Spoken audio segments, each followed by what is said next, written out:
Cuckoo, my loves. Welcome back to my channel. My name is Isatu, and if you're new here on this channel, I like to talk about motherhood, culture, and lifestyle from a Senegalese American perspective. So if that's something you're interested in, please consider subscribing and joining our little community. Now, if you watched my last video, then you will know what this is. Like I mentioned, this is, oh my God, one second. This is my BFF for content creating going forward. This is my topic bowl, and I'm going to be picking the topic of the day from here today. And I have no idea what I'm going to talk about. I have some idea because I wrote these down, but I have no idea what's going to come up. And the topics are so varied. I'm excited and nervous. So with that, let's just pick the topic of the day and get to rambling. Okay, let me close my eyes. Ooh, let's see. I don't know if you guys can see it. All right. So the topic of today is how having a baby will change your relationship.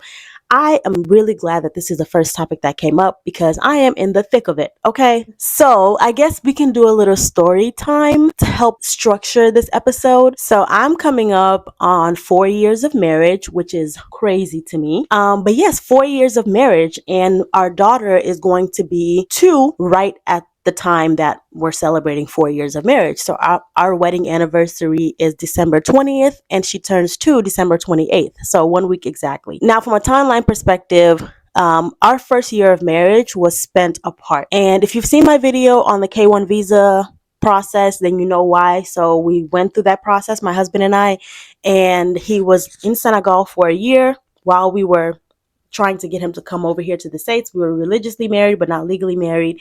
And so the first year of marriage, we spent apart. Then he moved here. We spent a year together. And I guess part of that, I was pregnant.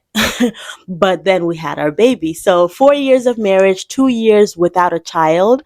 And yeah, a lot has happened. A lot of changes have taken place within our relationship as a result of having this baby right here. So to just give a little bit of context, what I would say regarding this topic is that prior to having children, your marriage is very much like you focus. So you and your partner are able to get up and go when you want to. You're able to have date nights. You're able to travel. You're able to do a lot of things without really having to think about a third party, a third person.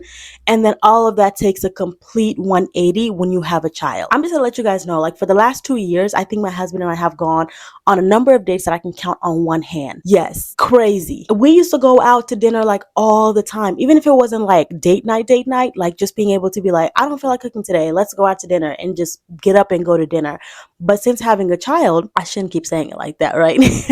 But since having a baby, it's been much more coordinated. It's been much more difficult to be able to get up and go when we want to and to do the things that we love as a couple. And in relation to this topic, that's really what I'm going to be focusing on, is the couple and not necessarily the addition of the baby, even though that is what brings on the changes within your couple. We don't want to blame the baby for the changes, even though they are the primary blame. But I'm going to talk about the intentionality that it takes to maintain a relationship after having a baby, because your relationship will change. It's just about how much change are you going to allow for, and how much do you want to let those changes overtake the relationship, really take stabs at the foundation that you built at the beginning of your relationship. Because if that foundation for that relationship is not strong, having a baby will definitely ruin it.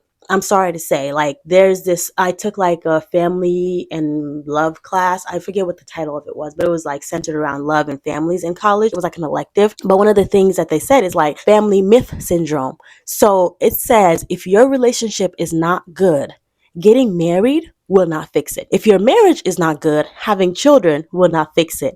And I feel like it's common sense, right? So many people probably think like, duh, but some people, they don't think that. They think that, oh, we're having so many issues, a baby will bring us closer together. Or they think like, oh, if we get married, all of these problems that we're having will just resolve itself because now we're more committed to one another. And I'm here to tell you that couldn't be farther from the truth. Whatever issues you have prior to getting married and prior to having kids will only be amplified by the addition of those two things, point blank. So in thinking about the topic and like putting it in the Senegalese American perspective, I have to talk about the fact that being in a Western state, being in a Western country, there are so many things that you're holding on to and grappling with, but also trying to let go because they just don't fit the nature of how you're living.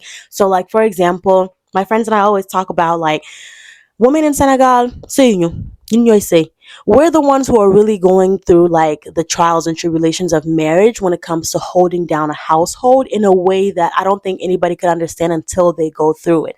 So just to give you some examples, like back home, I could imagine right now if I was there, I would have like a maid, I would have a nanny who's living with me or is coming every day and helping to take care of my child. It would be very affordable. It wouldn't feel like the end of the world. So I'm not waking up cooking breakfast, lunch, and dinner, taking care of my husband, taking care of the baby, taking care of myself. Like a lot of that work is delegated to other people who you're paying to take care of for you. You're paying someone to wash your clothes.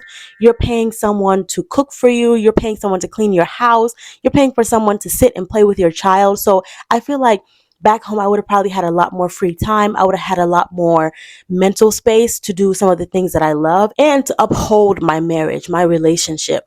But here, things are a little bit different. So, we're working, and not to say people back home are not working, but like here, y'all, listen, you don't get the option of like lollygagging into the office. Okay, you got to be there at a certain time.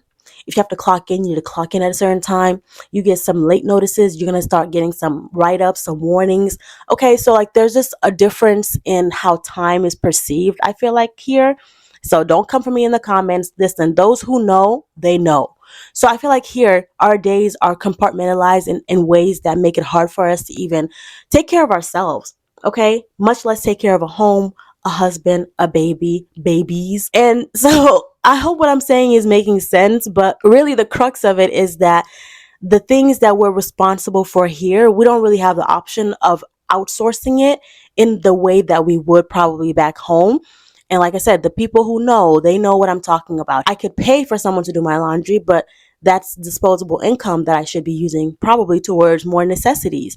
And that might feel like a necessity, but when you compare it against another necessity like a car seat, a stroller, diapers, formula, forget about it. You're not going to have that much disposable income to use towards luxuries. They truly are considered luxuries, whereas back home, it's a lot more common than like everybody has a maid. Okay, so bringing it back to how your relationship changes before you have a baby, a lot of your time is for you and your husband.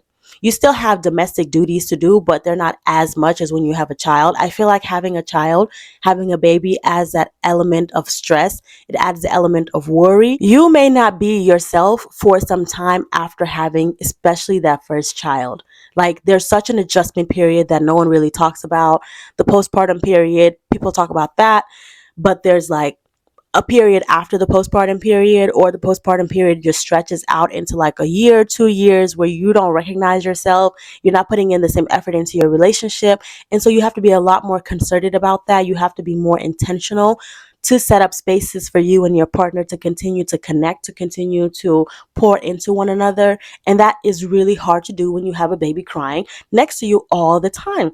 That's really hard to do when you're sleep deprived. That's really hard to do when you're frustrated because you feel like you don't have enough time in the day. You don't have enough hours to complete everything that you want to complete. I saw something on social media about kind of like the boring phase of a relationship usually happening after a baby because, like I mentioned, you're not prioritizing one another. So the love that you have and the foundation that you build for your relationship can easily be challenged when you add another baby that's shared amongst you two. The very thing that you prayed for, the very thing that you were so excited for as a couple, the addition to your family, like that lovey-dovey phase quickly fades into a stressful, chaotic phase of like, don't touch me, get away from me, why are the dishes not washed, did you do her laundry, does she have clothes for daycare? Like there's so many things that you guys could argue about as a couple when you add a baby into the mix. And I'm not kidding, y'all. I'm not kidding. I feel like, what do they say in Senegal? Les nerfs sont tendus. Like, people are on edge when they have a new baby and they're stressed out. Okay, they're like, what? That's literally how it feels. I'm going to speak from a woman's perspective. Men, like I always say, if y'all want to talk from your perspective, start your own podcast. Get over there. But for women, it definitely can feel like you're no longer yourself. Your body changes. So you may not feel as sexy as you did before, and then you're wondering, does your husband still find you attractive? Like, y'all, there's a lot that goes into adding a baby to the mix. So I'm not telling anybody not to add a baby into their family if they want to, if that's something that they desire. But just be cognizant of the fact that you are going to have to be more intentional and give your relationship more thought if you want to keep the love alive, if you want to re-spark things. I remember when I was younger, I would always hear people talk about, oh, you need to spark, like rekindle the relationship or rekindle the romance. And I'm just like, well, if you're in love, you don't really have to. Yes, you do. Yes, you do. Things are not always going to be butterflies and sunflowers and happiness and sunshine. Like, you're going to have moments in your relationship where it truly is boring. It truly is like, is there even love here anymore? And you've got to get through that. You've got to mentally work your way out of that rut and get back into doing the things that you love, get back into loving each other, get back into dating each other, and hold yourself accountable. Like, it's not easy when you have so many responsibilities going on, but I feel like in order to not let this thing that you guys prayed for so much ruin your actual relationship, you have to be intentional. I keep saying that you have to be intentional, and you have to put effort into seeing your partner as a person when you first saw them, or when you first fell in love with them, they first fell in love with you. Like, do the things that you guys love, get cute, look pretty, all that stuff. Like, I know it's a lot. It's a lot. I talk about it, and I think there's something in here about like balancing work, motherhood, life. Like, y'all, there's a lot. There's a lot, and it cannot be covered in one video. But really, getting back to the topic of today, how your baby changes your relationship really will ultimately fall on your mindset and making sure that you maintain that strong foundation that you had to begin with and building upon that. If your relationship is not strong, if the foundation is weak, a baby will come and trample all over that and ruin it. And you'll find yourself wondering, why did I have this baby in the first place? And you don't want to be there. You don't want to be there. They're a blessing. They're beautiful.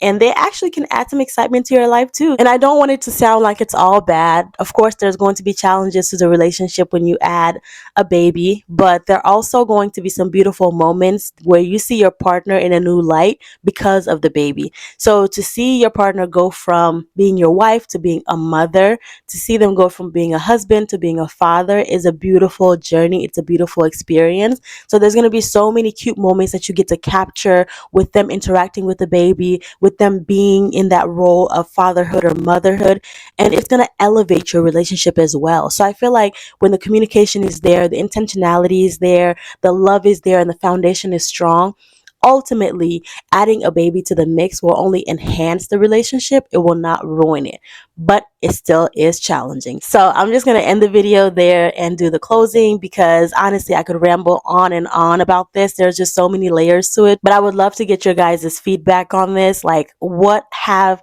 you experienced as changes in your relationship as a result of having a baby? What are some things you're nervous about if you don't have a baby yet, but you would like to? Let me know in the comments down below. I would love to hear from you guys. Of course, it's not just me talking about these things. Like I mentioned, we're a community. We're trying to build a community. So let me know in the comments down below so we can all talk about it, share some tips and tricks, some best practices, all that good stuff. Thank you so much for hanging out with me today. I really enjoyed talking about this topic. And although this is the first time I'm doing the fishbowl method of just speaking off the top of my head, I really like this format because it forces me to do reflection on the spot, and it forces me to be creative about what I'm talking about as well. Because me, type A me, would have sat down and had bullet points and would have bored y'all to death with the pros and cons and da da da da da da da. But the reality of it is, it's a hodgepodge, it's chaotic, it's a mess, but it's beautiful. It's a beautiful mess. So thank you guys for rocking with me until the end of this episode, and I will see you in the next one.